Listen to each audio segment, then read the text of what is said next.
10 kebutuhan emosional yang perlu dipertimbangkan dalam hubungan. Setiap orang mempunyai kebutuhan emosional. Pertimbangan kebutuhan dasar untuk bertahan hidup seperti air, udara, makanan, dan tempat tinggal. Memenuhi kebutuhan fisik ini berarti kamu bisa tetap hidup. Namun dibutuhkan lebih banyak hal untuk memberi makna pada hidup.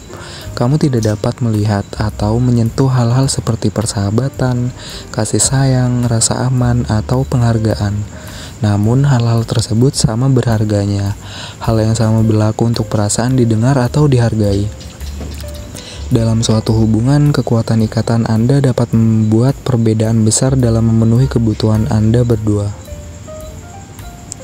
Meskipun setiap hubungan terlihat sedikit berbeda, 10 kebutuhan emosional ini adalah titik awal yang baik untuk mempertimbangkan apakah kamu dan pasangan mendapatkan apa yang kamu butuhkan dari hubungan tersebut.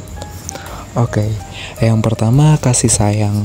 Kebanyakan hubungan melibatkan berbagai jenis kasih sayang, seperti sentuhan fisik, keintiman seksual, kata-kata penuh kasih, dan sikap yang baik. Kasih sayang yang membantu kamu menjalin ikatan dan meningkatkan kedekatan. Enggak semua orang menunjukkan kasih sayang dengan cara yang sama. Namun, pasangan umumnya terbiasa dengan pendekatan unik masing-masing dalam memenuhi kebutuhan ini. Misalnya, seseorang yang tidak mengatakan "aku cinta kamu" mungkin menunjukkan rasa hormatnya melalui tindakannya. Jika tingkat kasih sayang dalam hubungan kamu tiba-tiba berubah, kamu mungkin mulai khawatir banyak masalah hubungan berasal dari kurangnya kasih sayang. Dan wajar jika kita bertanya mengapa pasangan yang dulunya penuh kasih sayang tampak menjauhkan diri atau menghindari sentuhan. Jika mereka tampak kurang mesra dari biasanya, percakapan adalah awal yang baik. Ingat, kamu tidak akan tahu apa yang terjadi tanpa bertanya. Cobalah pendekatan non-konfrontatif. Seperti saya memperhatikan adanya jarak-jarak akhir-akhir ini. Ketika kita tidak dapat terhubung melalui sentuhan, saya merasa kesepian. Saya ingin tahu apakah ada cara agar kita dapat terhubung dengan kata-kata. Jika kamu tidak merasakan kasih sayang fisik saat ini. Yang kedua, penerimaan. Mengetahui pasangan menerima kamu apa adanya dapat membantu menciptakan rasa memiliki dalam hubungan. Penerimaan tidak hanya berarti mereka menerima kamu. Ini juga berarti kamu merasa cocok dengan orang yang mereka cintai dan menjadi bagian dari kehidupan mereka. Rasa memiliki ini mungkin meningkat ketika mereka memperkenalkan kamu kepada keluarga dan teman, merencanakan kegiatan yang akan dilakukan bersama, berbagi impian dan tujuan untuk masa depan, dan meminta nasihat ketika mengambil keputusan. Jika kamu tidak merasa diterima, kamu mungkin merasa seperti berada di ambang kehidupan mereka. Ini bukan tempat yang nyaman. Beberapa orang tidak mudah terbuka, dan mereka mungkin punya alasan lain untuk tidak menyertakan kamu dalam bagian tertentu kehidupan mereka. Meski begitu, perasaan tidak cocok bisa membuat kamu sulit melihat diri sendiri dalam hubungan jangka panjang. Berikut salah satu strategi yang dapat kamu coba. Jika kamu belum melakukannya, undanglah mereka untuk bertemu teman dan keluarga kamu.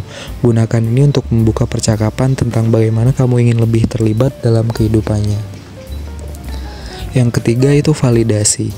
Bahkan pasangan terdekat pun gak selalu sependapat, dan itu gak masalah. Namun jika kamu tidak sepenuhnya setuju, kamu tetap ingin tahu bahwa mereka telah mendengarkan kekhawatiran kamu dan memahami pendapat kamu. Berdasarkan penelitian dari tahun 2016, sebagian besar pasangan menganggap penting untuk beroperasi pada panjang gelombang yang sama. Ketika pasangan kamu benar-benar gagal melihat sudut pandang kamu mungkin merasa disalahpahami. Jika mereka mengabaikan perasaan kamu sepenuhnya, kamu mungkin merasa diabaikan atau tidak dihargai. Jika kamu biasanya merasa diakui, tetapi ini terjadi sekali atau 2 kali, mungkin saja mereka sedang libur. Nggak ada salahnya untuk berbincang-bincang untuk mengungkapkan perasaan kamu. Namun, jika kamu terus-menerus merasa tidak didengarkan atau tidak diakui, kamu mungkin mulai merasa kesal. Jadi, sebaiknya atasi masalah ini secepatnya. Mencoba untuk seperti ngomong kayak gini, akhir-akhir ini saya merasa nggak didengarin ketika saya mengemukakan isu-isu penting. Bisakah kita menemukan waktu yang tepat untuk melakukan percakapan serius ketika kita berdua mendengarkan tanpa gangguan? Yang keempat, otonomi.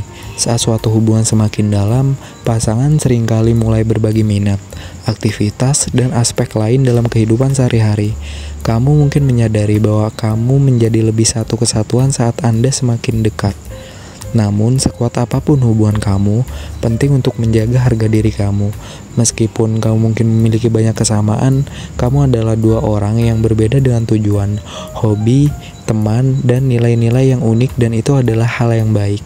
Jika identitas kamu mulai kabur, ambil langkah mundur untuk memeriksa situasinya.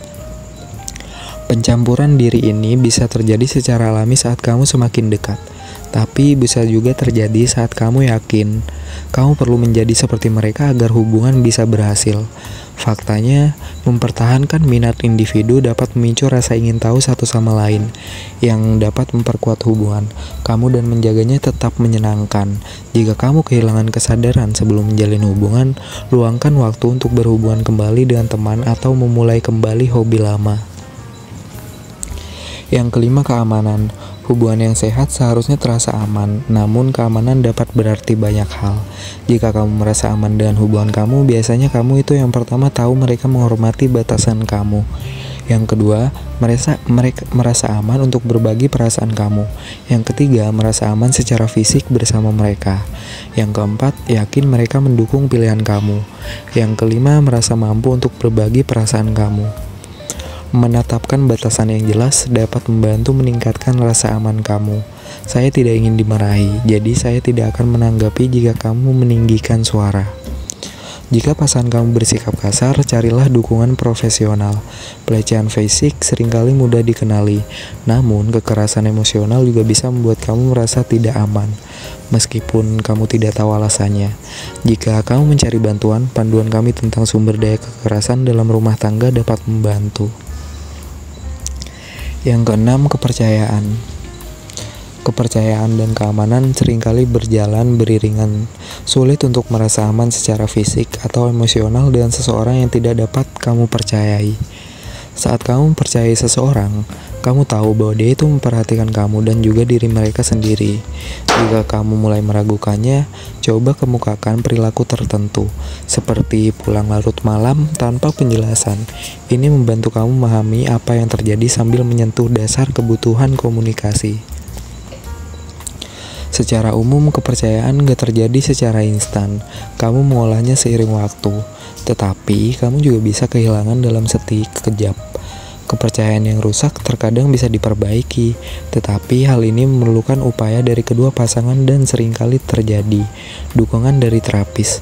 Bersikaplah terbuka tentang cara kamu menangani pelanggaran kepercayaan dalam hubungan.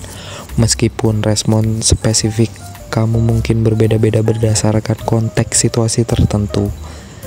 Kamu mungkin memiliki gagasan bagus tentang perilaku yang gak dapat kamu terima, seperti perselingkuhan atau berbohong. Jangan merasa bersalah karena memberitahu pasangan kamu tentang pemecah kesepakatan itu. Sudah deh, segini aja. Agak capek. Mimin, thank you. Like jika suka video ini, share jika bermanfaat. Bye-bye.